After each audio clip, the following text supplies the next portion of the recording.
страха не было, потому что все произошло быстро. Может быть, какой-то был такой кратковременный испуг.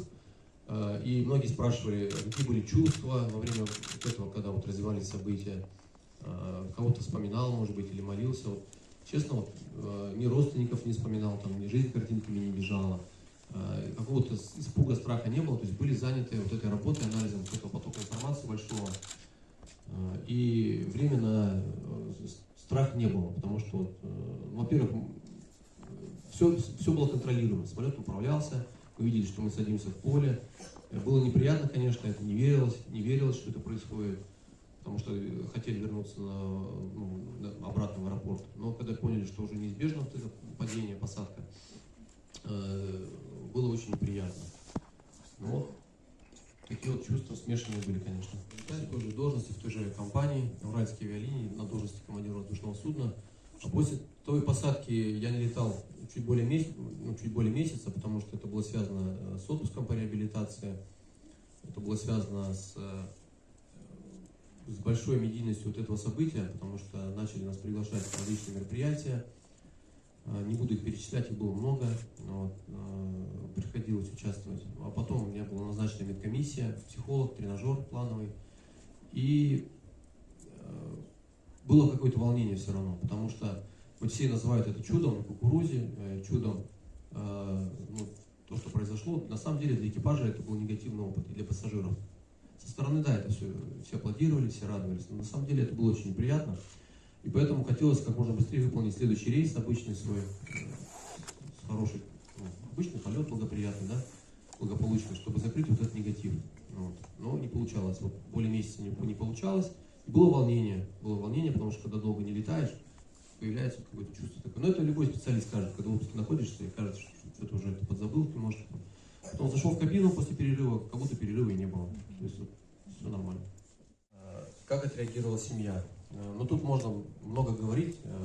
Во-первых, во время той посадки у меня 2 телефона сотовых, служебные и мой личный, они по кабине разлетелись, я их потерял. У Георгия телефон был рядышком, он включил свой телефон, и я позвонил жене, супруге. Хорошо, что помню наизусть номера телефонов. Сейчас мы не запоминаем же. Зачем запоминать? А мы договорились, что наизусть выучили номера. Я набрал, позвонил и успокоил сразу, чтобы она знала это от меня, что все хорошо, сели за полосой, там, все живы-здоровы. Она, конечно, не поняла, что это такое, начала перезванивать. Что касается ее, я хотел и сам сообщить, чтобы меня журналистов она это узнала. Ну, а родители и братья уже узнали, им кто-то позвонил уже, сказал, они там по телевизору это увидели. Но самое хорошее, что они узнали уже после. Вот если бы это было длящееся событие, да, какое-то, где-то мы там кружимся где-то в небе, там, сколько-то там или что-то такое, они бы волновались. Они просто узнали уже после, когда уже все плохое было позади, и вот так вот, когда все закончилось. И, конечно, они переживали уже после, да, скажем так. И мама до сих пор переживает, хоть у нее и муж летал, мой папа, да, вертолетчик, и я летаю, династия у нас. Но все равно мама до сих пор переживает, волнуется. Поле. Пассажиры быстро эвакуировались в поле. Когда была произнесена эта фраза, да, нашего бортпроводника, вы видите в фильме «Правее на солнце вдоль рядов кукурузы». И после того, как пассажиры уже вышли к дороге, приехали автобусы, они маленько выдохнули, успокоились, и наиболее предприимчивые, да, такие, скажем так, пустили тетрадку, где написали номера телефонов, фамилии. Далее был создан чат в WhatsApp, и нас туда включили экипаж. И мы общаемся каждую годовщину этой посадки, отмечаем. Ну, банально, может быть, говорить, да, что самолет самый безопасный транспорт, скажут, что одно и то же тут, да. Скажу одно, что еще все самолеты перед вылетом проверяются. Сломанный, поломанный самолет, не готовый к эксплуатации, никто никогда не выпустит в рейс. Ни один техник, ни один инженер. Мы, летчики, тоже не камикадзе. Мы хотим жить, у нас есть семьи, и мы на неисправном самолете никогда не полетим. Это что касается матчасти, да, техники.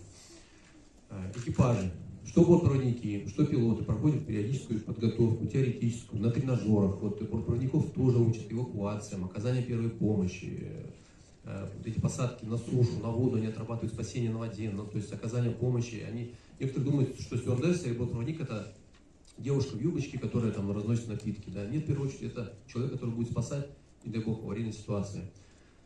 Пилоты тоже обучаются на тренажерах, отрабатываем эти все нештатные аварийные ситуации, и мы к этому готовы. Поэтому, если кто-то не готов из пилотов, такое бывает, отстраняют от полетов, отправляют на доподготовку, и поэтому матчасть, то есть самолет готов, экипажи тоже подготовлены.